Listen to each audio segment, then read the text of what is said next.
আসসালামু আলাইকুম everyone, welcome to my English tutor vocab 101 এর মডিউল 1 অর্থাৎ বেসিক্স এর সেকেন্ড সিরিজে আপনাদের স্বাগত জানাচ্ছি। আমি BM Zayed Mahin, English language instructor, my English tutor. So second series, right? Second series তার মানে কি কি বলতে যাচ্ছি বুঝে গেছেন। আপনাদের সাথে তো আমার মানে মনের সাথে আছে না, যে বলেন না দিলের সম্পর্ক, মানে ডিরেক্ট কানেকশন। ঠিক আছে, সো আপনারা তো বুঝে গেছেন যে এখন কি করতে হবে। এখন এই এর আগে যে পার্ট গুলো আছে, যে ভিডিও গুলো আছে, সেগুলো দেখে আসতে হবে। আর একটা কি কাজ আছে, আগে যে সিরিজটা আছে সেটাও দেখে আসতে হবে। ঠিক আছে, সো আপনারা যারা ডেইলি অ্যাক্টিভিটিজ এর সিরিজটা দেখেনি, সিরিজটা দেখেছেন, যারা দেখে এসেছেন তাদেরকে অসংখ্য ধন্যবাদ। And thanks for the support, thanks for the love. দেরি না করে চলুন শুরু করা যাক। ঠিক আছে, সো আজকে আমাদের কি টপিক হচ্ছে hobbies and free time. Hobbies and free time, এটার দুটা পার্ট। ফার্স্ট পার্টে কি creative slash solo activities. Creative slash solo activities, creative অর্থ কি সৃজনশীল, সোলো অর্থ কি মানে একক যে কাজ, একক যে কর্ম। ঠিক আছে, সো রিড বুকস, এটা কি একটি ক্রিয়েটিভ, আর হচ্ছে গিয়ে কি বলা যায় মানে একক একটি কাজ না, আপনি একাই করতে পারবেন। রিড বুকস আপনি সবাইকে নিয়ে গল্প করে মানে বই পড়তে পারবেন, একটা বই। ঠিক আছে, সো বই পড়া। রিড বুকস অর্থ কি বই পড়া। So I love to read books মানে কি আমি বই পড়তে ভালোবাসি। ঠিক আছে, নেক্সট কি আছে ড্র স্ল্যাশ পেইন্ট। ড্র অর্থ আঁকা, পেইন্ট অর্থ রং করা। ঠিক আছে, ড্র অর্থ আঁকা, পেইন্ট অর্থ রং করা। She paints nature scenes. She paints nature scenes মানে কি সে নেচার বা প্রাকৃতিক যে দৃশ্য আছে সেটা রং করে। ঠিক আছে, পেইন্টস। এখন এখানে না আপনি মানে পেইন্ট দিয়ে রং করাটাও বুঝাইতে পারেন, সরি আঁকাটাও বুঝাইতে পারেন। ঠিক আছে, পেইন্ট দিয়ে আপনি আঁকাটাও বুঝাইতে পারেন। অনেকে আছে পেইন্ট দিয়ে আঁকাটাও বুঝায়, রাইট? সো নেক্সট কি আছে listen to music. Listen to music, listen to music অর্থ কি গান শোনা।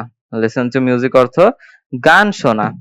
I listen to music while walking মানে কি আমি গান মানে হাঁটার সময়, হাঁটার সময় হোয়াইল ওয়াকিং যেহেতু সেহেতু হাঁটার সময় গান শুনি। ওকে, নেক্সট কি আছে play an instrument. Play an instrument মানে কি বাদ্যযন্ত্র বাজানো। বাদ্যযন্ত্র বাজানো, ইনস্ট্রুমেন্ট অর্থ বাদ্যযন্ত্র, আর প্লে অর্থ বাজানো। Okay, he plays the guitar. He plays the guitar, সে গিটার বাজায়। ঠিক আছে, গিটার কি একটা বাদ্যযন্ত্র। সো নেক্সট কি আছে আমাদের পার্ট টু তে, পার্ট টু তে আছে অ্যাক্টিভ এন্ড সোশ্যাল অ্যাক্টিভিটিস মানে সামাজিক যে কর্মকাণ্ডগুলা, কাজকর্মগুলা, কর্মকাণ্ড না, কর্মকাণ্ড বাঙালির মানুষরা এটাকে মানে একটা নেগেটিভ ওয়ার্ড নিয়ে গেছে। ঠিক আছে, কাজকর্ম বলবো আমরা, একটা পজিটিভ সেন্স মেক করবে। ফার্স্টে কি আছে প্লে স্পোর্টস। প্লে স্পোর্টস এটা একটি সোশ্যাল অ্যাক্টিভিটি না, মানে সামাজিক কাজকর্ম না যে আপনি খেলতেছেন, মানুষের সাথে মানে কানেক্টেড হচ্ছেন, তারপরে হচ্ছে কন্ট্যাক্ট করতেছেন, কোঅপারেশন আপনাদের মানে বাড়তেছে। সেটা কি এটা একটি সোশ্যাল অ্যাক্টিভিটিস। ঠিক আছে, খেলাধুলা করা। প্লে স্পোর্টস এর বাংলা কি খেলাধুলা করা। We play football after school, আমরা স্কুল শেষে ফুটবল খেলি। স্কুল শেষে আমরা ফুটবল খেলি। ফুটবলের বাংলা কি এটা যে জানবেন কমেন্ট বক্সে জানিয়ে যাবেন। ঠিক আছে, আপনাদের কমেন্টের অপেক্ষায় থাকবো। এটা না আমি নিজেও মানে ক্লিয়ারলি জানি না।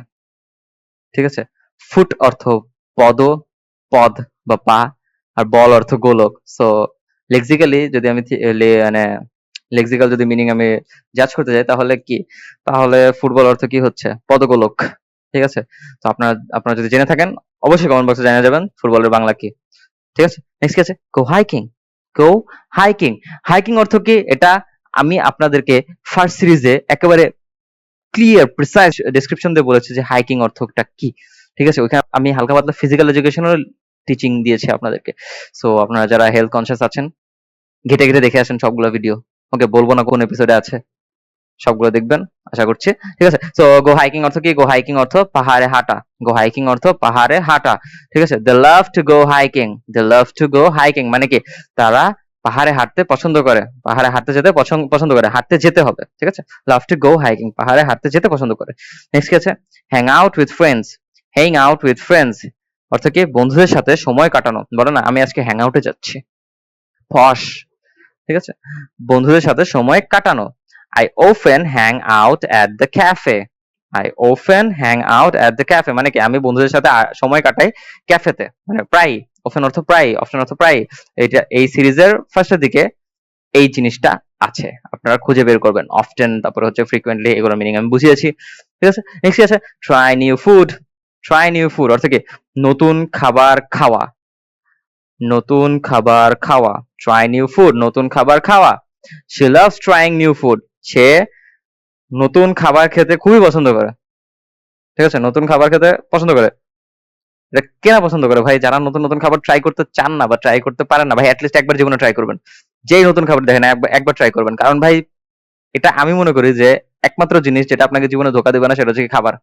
আপনি টাকা যে জায়গায় খরচ করেন, আপনি বিজনেসে লস খাওয়ার আছে, আপনি যদি আপনার গার্লফ্রেন্ডের পিছনে খরচ করেন, এটারও কোনো মানে আমি বলবো না সবাই সেম, মানে এটারও কোনো নিশ্চয়তা নাই যে সে থাকবে নাকি।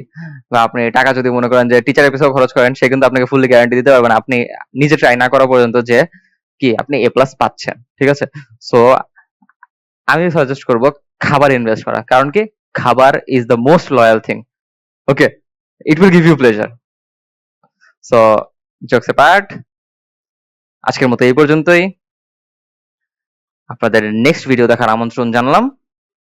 আল্লাহ হাফেজ, আসসালামু আলাইকুম।